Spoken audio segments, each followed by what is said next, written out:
Dengan melihat potensi keanekaragaman hayati di Indonesia yang sangat tinggi, tentunya Indonesia bisa menjadi harapan dan solusi dalam mencari antibiotik baru yang diperoleh dari mangrove.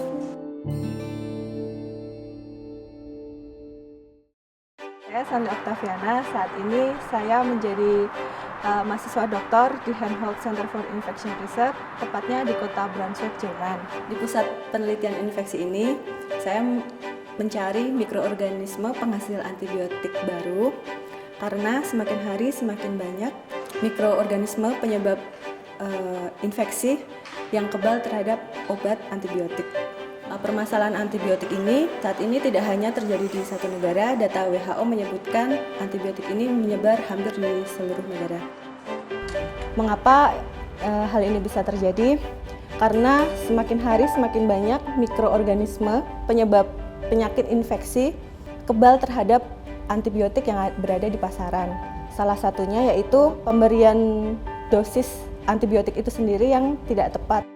Jadi ini merupakan hal yang sangat urgent, sehingga kami di sini mencari solusi dari permasalahan tersebut.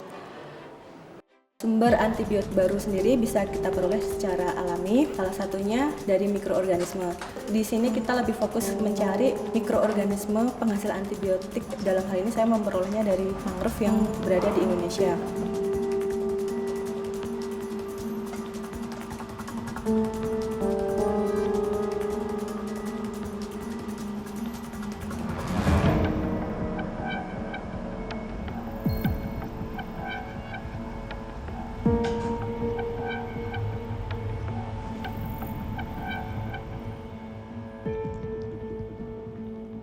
Selama saya meneliti di sini, saya sudah menemukan kurang lebih 28 jenis bakteri, terutama Myxobacteria.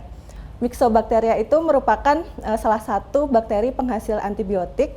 Sejauh ini dari penemuan yang telah saya lakukan di lab, Myxobacteria ini ternyata bisa menghambat pertumbuhan dari penyakit-penyakit tersebut. Memang tidak hanya antibiotik saja, kita bisa mencari senyawa-senyawa yang dihasilkan dari Myxobacteria itu sendiri, contohnya seperti anti malaria, antivirus.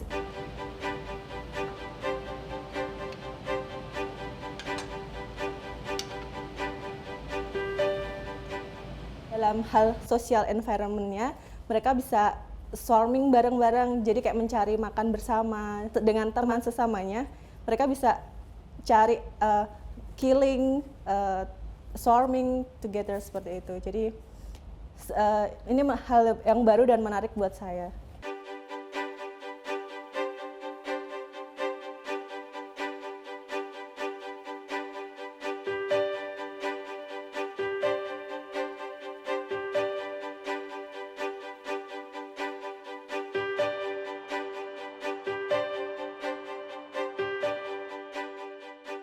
Kerjaan kami di sini hanya untuk mencari sebanyak-banyaknya mikroorganisme penghasil antibiotik, tidak hanya Myxobacteria tentunya, tapi bisa Actinobacteria atau mikroorganisme lain. Setelah kita dapat, kita screening potensi antibiotik yang dihasilkan dari bakteri yang telah kita peroleh. Setelah itu kita identifikasi apakah dia benar Myxobacteria atau tidak.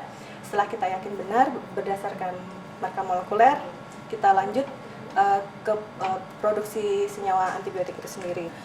Di sini kita melakukan evaporasi, kita keringkan, kita mendapatkan crude extract, dan nantinya dari crude extract ini kita tes ke dalam beberapa serial dilution test, di mana di serial dilution test ini ada beberapa mikrobia patogen penyebab penyakit seperti itu, misalkan seperti bakteri penyebab diare, E. coli. Jadi kita punya satu set untuk uji antibiotik itu sendiri.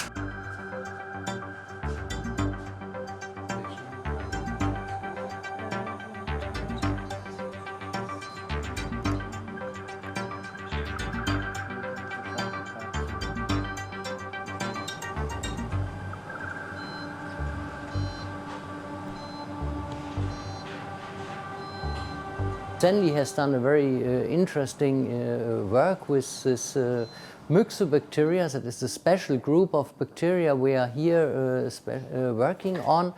And she has isolated a number of novel species and characterized them, and is now on the stage that she can look for the bioactive compounds which are produced by this unique microorganism. You have to keep in mind that this is a very long and time-consuming process until you have a market product.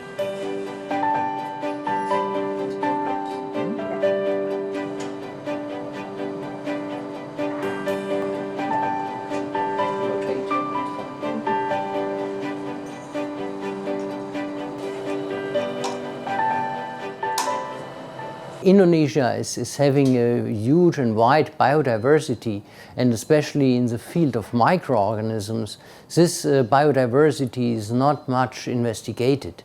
So we are expecting a huge number of novel, interesting microorganisms from the different ecosystems you can find in Indonesia. And mangroves, for example, are a very interesting ecosystem with microorganisms no one has analyzed before.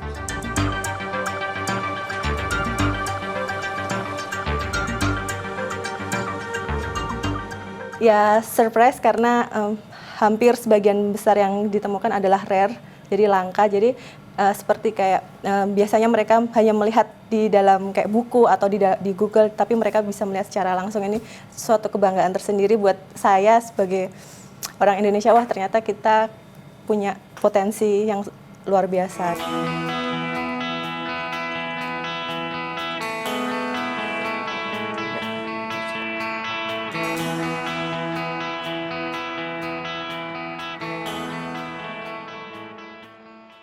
Harapan saya, eksistensi perempuan Indonesia, terutama yang terjun dalam dunia penelitian, sangat dibutuhkan.